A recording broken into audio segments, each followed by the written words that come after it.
I still remember the sound of the ice, that deep, endless hum beneath our feet, like the heartbeat of the world itself.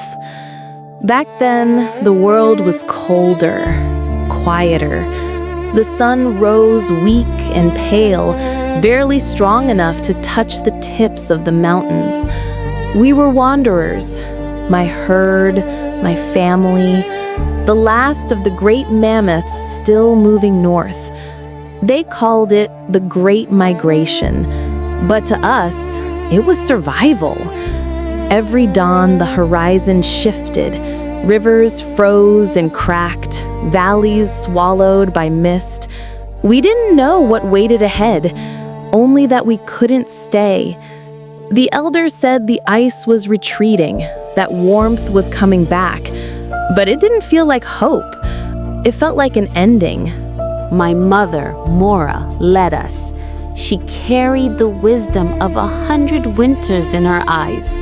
Her tusks were worn smooth from years of breaking frozen earth to find food beneath. She never showed fear, even when the sky itself seemed to groan. I used to walk close to her shadow, trying to match her steps, but I was still small then. My legs sank deeper into the snow.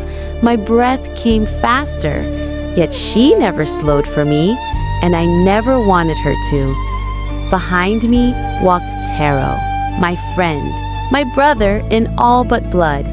He was restless, always teasing, always daring to step where the ice looked thinnest.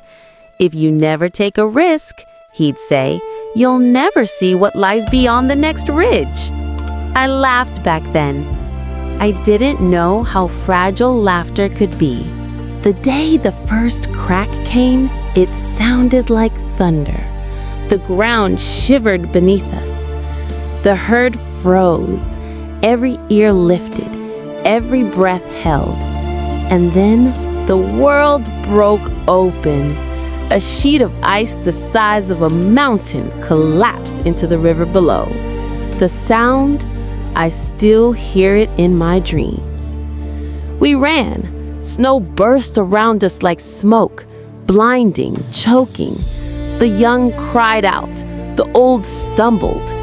I felt the air rush from beneath me. The ice sagged and my heart stopped.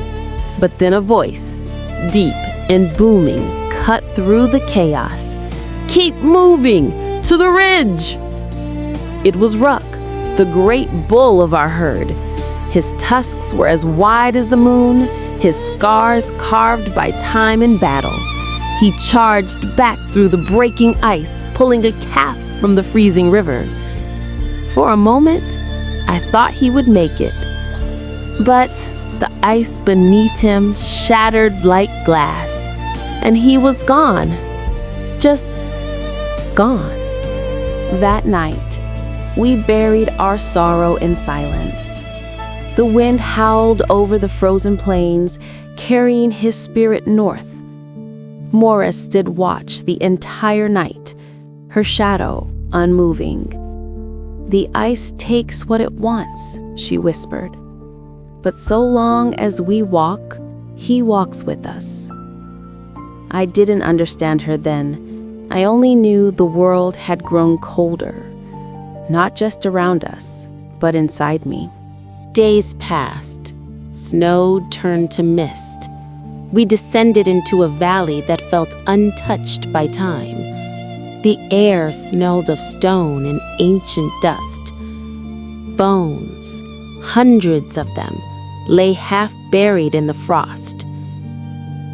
Great tusks, broken skulls, the remains of beasts who had come before us. I stepped carefully, afraid to disturb their sleep. "Mora," I whispered, "will we become like them?" She didn't answer at first. Her eyes followed the trail of bones winding into the fog. Then she said softly, "One day, yes, but not today. What matters is not that we end, but that we are remembered. I didn't know what remembrance meant. Not yet. That night, we found shelter in a cave. The air was still and heavy. Inside, the walls glowed faintly with color. Shapes, lines, hands. I moved closer, and there they were. Mammoths painted in red and ochre. Herds marching beneath suns and moons. Someone had drawn us. Mora touched the wall with her trunk. "Those who come after us," she said, "they will remember." I pressed my trunk beside hers, over the painted figure. The color stained my skin. For the first time, I felt something larger than fear. Legacy. Even if we vanished, the world would still whisper our names. But the world does not stop to honor the fallen. The storms returned, wilder than before.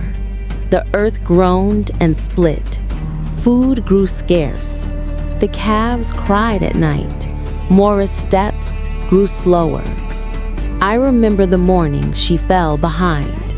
I turned, waiting for her to catch up, but she didn't. Her breath came in shallow bursts.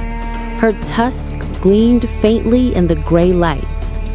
"Go on, Luma," she said. "Lead them." I shook my head. I couldn't. I was still the small one, the follower, the dreamer. But she smiled, a soft, tired smile. "The herd needs hope, child. Be that hope. Walk for me."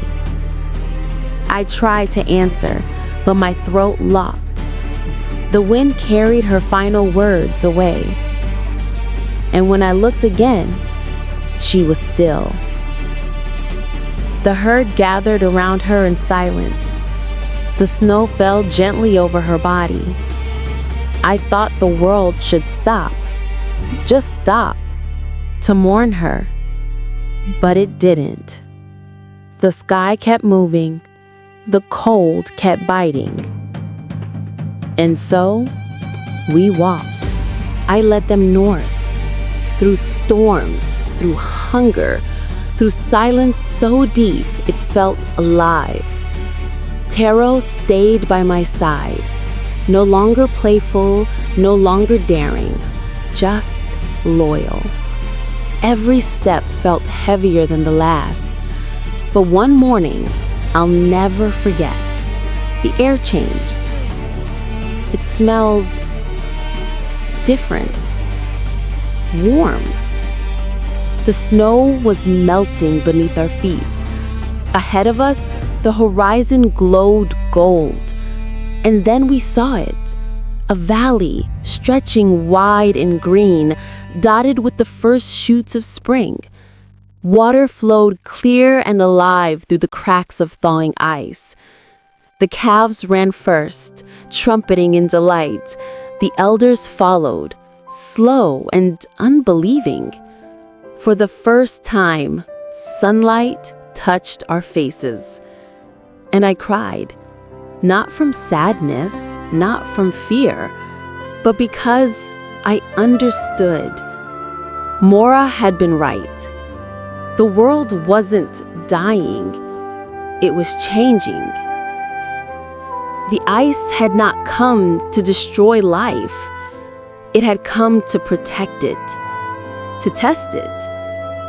And those who survived, they would carry its memory forever. Years have passed since that day. The valley has grown rich and wild. The calves I led are elders now, leading herds of their own. Sometimes I climb the ridge at dusk and look to the north. I still see the old trails, faint lines etched in the earth where we once walked. The bones have long been buried. The storms have quieted. But if you listen closely, when the wind blows cold, you can still hear it, the voice of the ice. It whispers the names of those who walked before. Ruck, Mora, the countless others whose stories melted into the land. And I whisper back, we remember. Because that is what it means to survive. Not merely to live, but to be remembered. To leave footprints that time cannot erase. That was our gift, our promise, our great migration.